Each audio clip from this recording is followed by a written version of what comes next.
भ्रष्टाचार के मुद्दे पर चल रही इस मुहिम में आज एक बार फिर मैं आपके साथ सत्यपाल और आप देख रहे हैं सत्य हुंकार।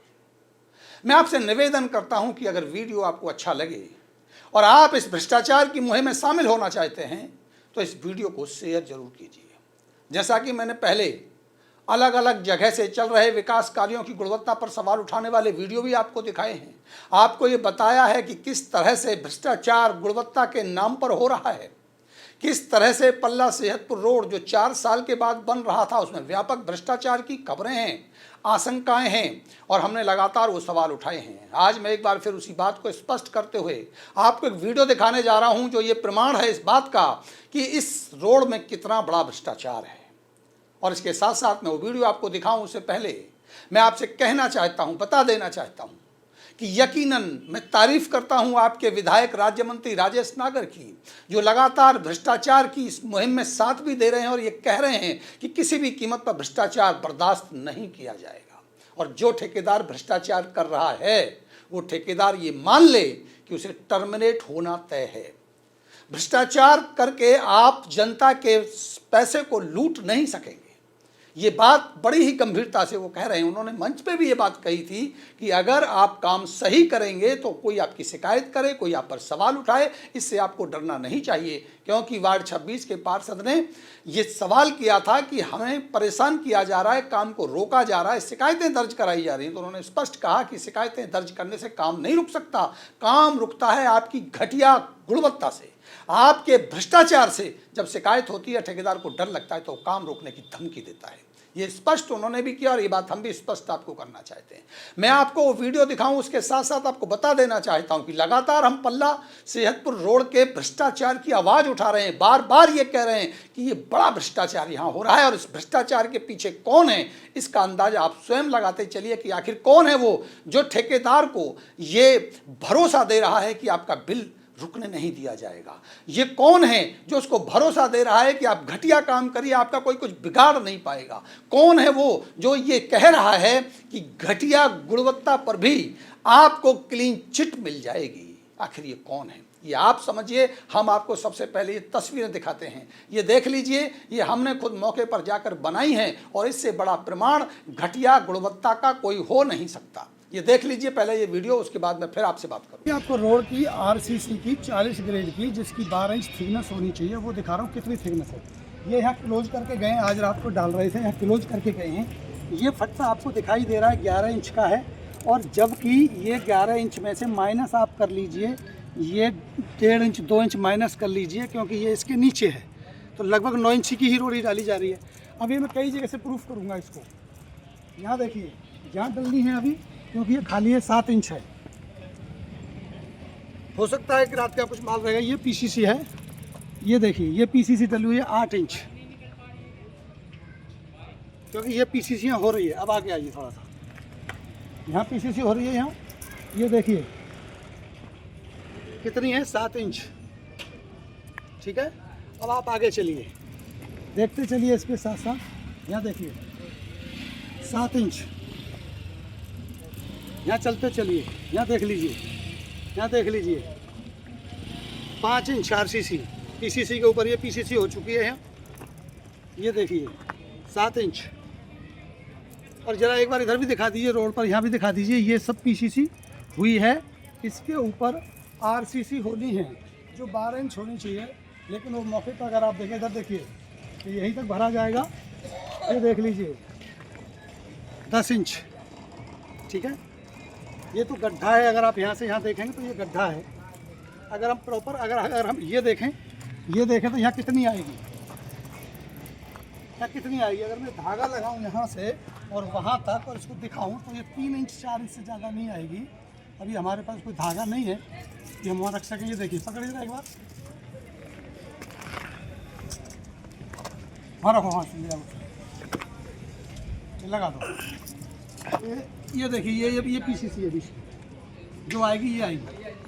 ये आप देख सकते हैं, ये सारी भराई है। कहीं भी 12 इंच आप नहीं दिखा सकते। जहाँ भी आप देखेंगे आपको मिलेगी। देखिए 8 इंच, ये देखिए 8 इंच, ये देखिए 8 इंच, ये देखिए 9 इंच, ये देखिए 9.5 इंच, ये देखिए 10 इंच, यहाँ देखिए 8 इंच, ये देखिए। कहाँ तक मैं लेके जाऊँ, कहाँ तक आप चले जाओ, दूर तक। आपको 7-8 इंच से ज़्यादा कहीं भी आरसीसी नहीं मिलेगी, यही सवाल। तो दोस्तों देखा आपने, ये जो वीडियो आप देख रहे थे ये मैंने खुद जाके मौके पर बनाई, आप खुद भी देख सकते हैं। 12 इंची की रोड बनाई जानी थी, वहाँ 6 इंच, 8 इंच, 9 इंच और 10 इंच तक की ही आरसीसी वाली जो ऊपर वाली फाइनल लेयर है वो डाली जा रही है। मैं आपको बताना चाहता हूँ और ऐसी कैसी कितनी खामियां हैं उस काम के अंदर जो आप आसानी से देख और समझ सकते हैं और आप भी जान सकते हैं कि वाकई ये घटिया क्वालिटी है, ये रोड ज़्यादा दिन चलने वाला नहीं है। तो आइए शुरू करें। सबसे पहले टेंडर के मुताबिक इस रोड पर मिट्टी फिलिंग का काम होना था, यानी गुड अर्थ, यानी अच्छी खासी मिट्टी डाली जानी थी अगर आवश्यकता होती तो। लेकिन क्योंकि अगर उसका लेवल देखा जाए तो उस रोड में मिट्टी की आवश्यकता नहीं थी, नहीं डाली गई, उसका भुगतान भी नहीं होगा, इसका कोई विषय बड़ा नहीं है। सवाल उठता है कि बेस बनाने के लिए डाले गए WBM को लेकर के। जब टेंडर में WBM की बात की गई है कि भाई 6 इंची कम से कम मोटाई में WBM डाला जाना चाहिए, तो मैं आपको बता दूं कि WBM आखिर होता क्या है। कम से कम 40-45 से लेकर के 50-60 mm के मोटे मोटे पत्थर होते हैं जो नीचे डाले जाते हैं, जैसा कि आप रोड में डलते हुए देखते होंगे, और उस पर रोलर चलाया जाता है। उसके बाद उसमें लाल रंग का एक मोरम उसे कहा जाता है वो होता है, वो फैलाया जाता है। उसके बाद फिर रोलर चलता है और पानी डाला जाता है रोड के ऊपर, और पानी डाल के उस पत्थर की अच्छी खासी कुटाई होती है, उसे WBM कहा जाता है। आप बताइए ईमानदारी से, जो आसपास के दुकानदार वहाँ रह रहे हैं, क्या आपने कभी इस सड़क पर रोलर चलते हुए पानी के साथ उस रोड को कुटाई करते हुए देखा है? इसका मतलब वहाँ WBM हुआ ही नहीं है। और मौके पर अगर आप जाकर के देखेंगे तो वहाँ ये नहीं हुआ है, पूरी की पूरी लेयर को गायब कर दिया गया है। लेकिन हाँ, वहाँ आपको देखने को मिलेगा GSB डाली गई है, और GSB किस हालत में डाली गई है वो भी तस्वीरें मैं आपको दिखाऊंगा। लेकिन बता देना चाहता हूँ कि GSB इस टेंडर के आइटम में है ही नहीं। अब सवाल ये उठता है कि जब टेंडर के आइटम में GSB है ही नहीं तो फिर GSB डाली क्यों गई, उसका भुगतान आखिर कैसे होगा। और जब हमने निगम के अधिकारियों से सवाल पूछा कि WBM जो आइटम में है वो आप डाल नहीं रहे हैं, और जो GSB है जो आइटम में नहीं है वो आप डलवा रहे हैं, तो भुगतान कैसे करेंगे। तो उनका कहना था कि ये बदलाव कर दिया गया है। अब मुझे नहीं पता कि वो दस्तावेजों में कहाँ बदलाव किया गया। मैंने उनसे निवेदन किया कि अगर बदलाव किया गया है तो डॉक्यूमेंट आप मुझे भेज दीजिए। उन्होंने मुझे कोई डॉक्यूमेंट नहीं भेजा। हाँ, उन्होंने ये जरूर कहा, बहुत ही मज़ेदार बात कही, वो बात आप भी सुनेंगे, आपको भी हैरानी होगी। उन्होंने कहा कि ठेकेदार जो जो काम नहीं करेगा उसका पैसा हम ठेकेदार को नहीं देंगे।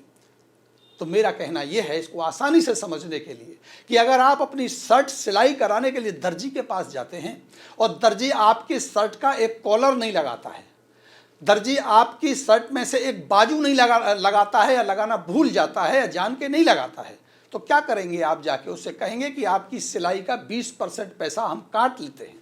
यानी अगर आपने एक शर्ट को सिलने के लिए 300 रुपये लेने थे, तो आपने मेरी एक बाजू नहीं लगाई या आपने मेरे कॉलर नहीं लगाया, तो एक काम करिए कि मैं आपके 100 रुपये काट लेता हूँ, 200 रुपये आपकी सिलाई के दूंगा, उस शर्ट को आप पहनेंगे क्या।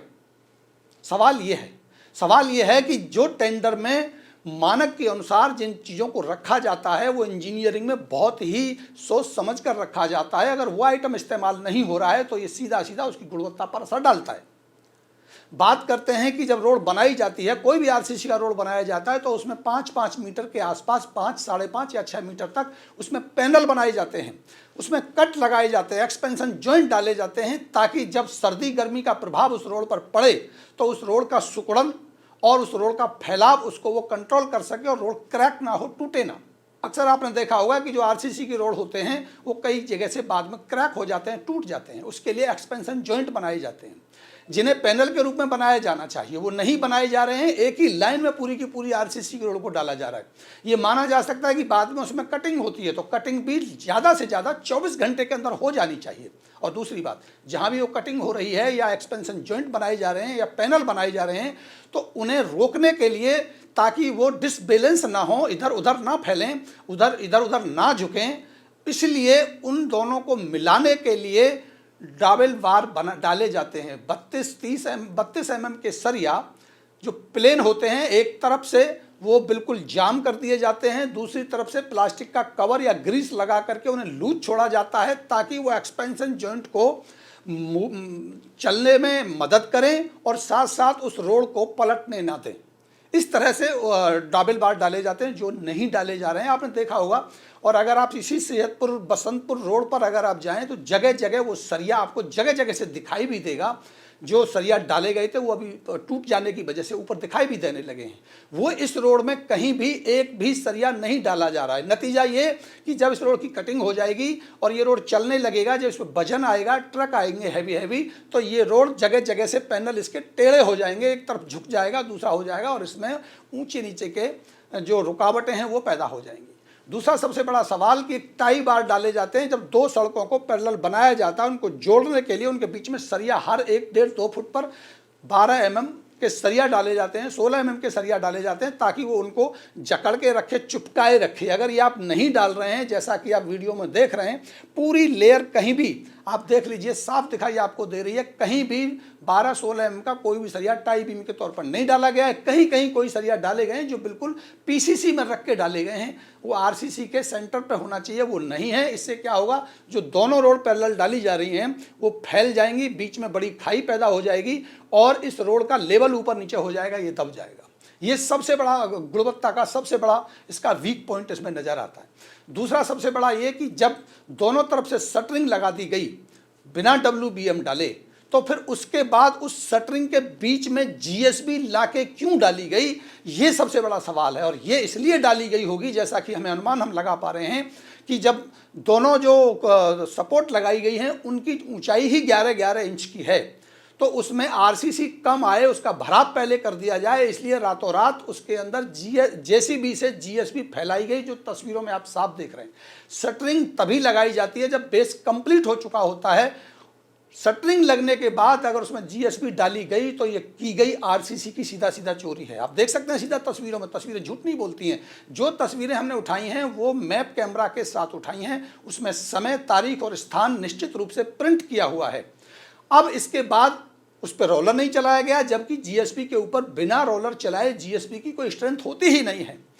इसके ऊपर एक ही रात को उसी दिन PCC का माल डाल दिया गया, M10 डाल दिया गया और M10 डालने के तुरंत बाद पॉलीथीन बिछा दी गई और फिर उसी दिन बचे कोचा जो ऊपर जगह बची उसमें मात्र मेरे ख्याल से 6-7 या 8 इंच ही रहा होगा, उसमें RCC भर के उसको फिनिशिंग कर दिया गया। इससे बड़ा घटिया काम, इससे बड़ा गलत काम हो ही नहीं सकता।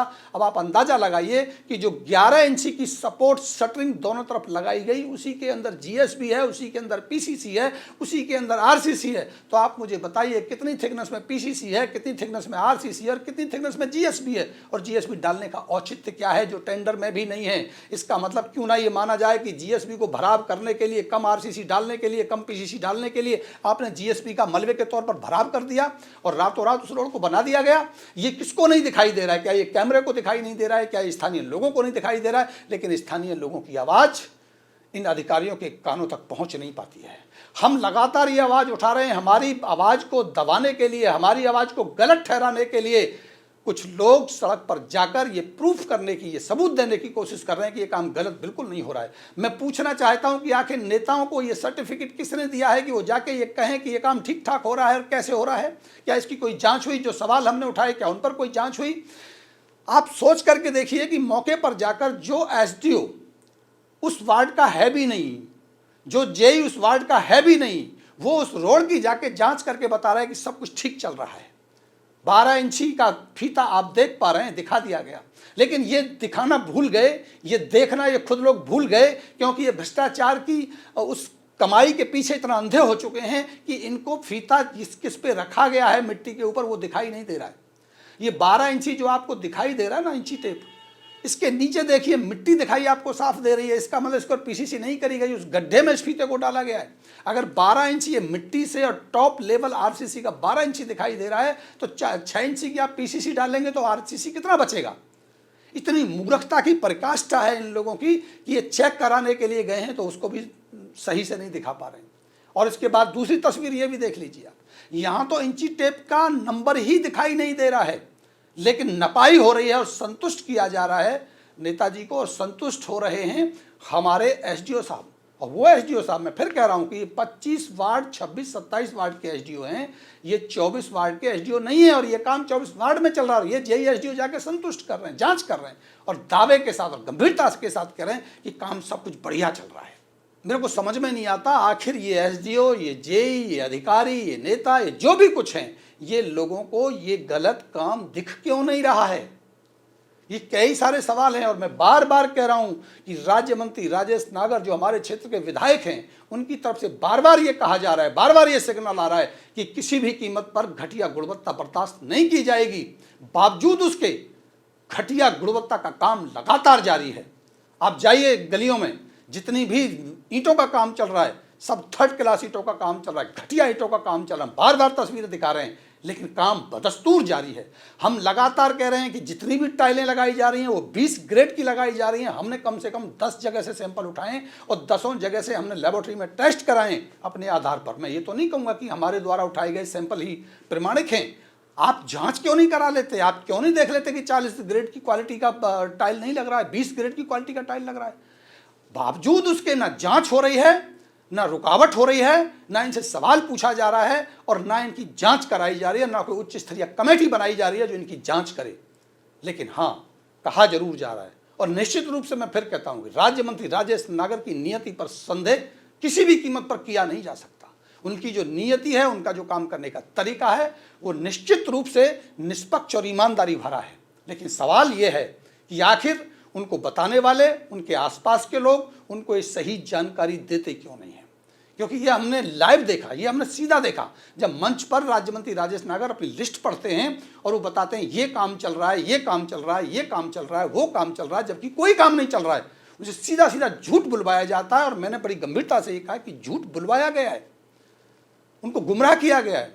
तो एक ऐसे ईमानदार नेता को अगर आप गुमराह कर रहे हैं तो आप समझ लीजिए और ये जान लीजिए कि आखिर वो कौन लोग हैं जो गुमराह कर रहे हैं, उनके पीछे उनकी मानसिकता क्या है और इस असल सच को सामने आने देना क्यों नहीं चाहते। ये नुकसान सीधा सीधा जनता को होगा, ये नुकसान सीधा सीधा एक ईमानदार छवि के राज्य मंत्री राजेश नागर को होगा। क्योंकि जब ये सवाल उठेंगे, जब ये भ्रष्टाचार की बातें होंगी, जब ये रिकॉर्ड पर शिकायतें आएंगी और इनकी जांच होगी और इनमें भ्रष्टाचार पाया जाएगा तो कहा जाएगा कि विधायक के कार्यकाल में ये हुआ, ये कहा जाएगा कि राजेश नागर के निष्पक्ष कार्यकाल में ये हुआ, ये कहा जाएगा कि राजेश नागर के एक ईमानदार भरे कार्यकाल में भ्रष्टाचार हुआ। ये सवाल खड़ा होगा और इसी सवाल को हम रोकना चाहते हैं कि ये सवाल खड़ा ना हो, कल कोई आरोप इनके ऊपर ना लगा पाए। आज जांच होनी चाहिए। काम पूरा होने के बाद जांच करना मुझे लगता है शायद इतना बेहतर नहीं होता है। हमारा इरादा ये होता है कि जैसे ही काम शुरू हो वो बेहतर गुणवत्ता का, उसकी जांच पहले होनी चाहिए, उसकी शिकायत पहले होनी चाहिए, उस पर सवाल पहले उठना चाहिए, ताकि जनता को बेहतर गुणवत्ता का काम मिल सके और जनता के टैक्स के पैसे का सदुपयोग हो सके और हमारे जो नेता हैं, जो ईमानदार छवि के नेता हैं, उनकी छवि पर दाग लगने से बचाया जा सके। यही हमारा सीधा सीधा मकसद है। तो और भी हम ऐसी बहुत सी ज्वलंत खबरें आपके बीच में लाने वाले हैं। लगातार हम गुणवत्ता पर सवाल और नज़र बना के रखेंगे और आपको हर उस खबर से रूबरू कराएंगे। मेरा आपसे निवेदन है कि अगर जनहित में आपको ये वीडियो अच्छी लगती है, आप हमारी मुहिम के साथ हैं, आप इस भ्रष्टाचार और घटिया निर्माण सामग्री के इस कारोबार को रोकना चाहते हैं, इस लूट को रोकना चाहते हैं, अपना योगदान देना चाहते हैं, तो मेरा निवेदन है वीडियो को शेयर जरूर कीजिएगा।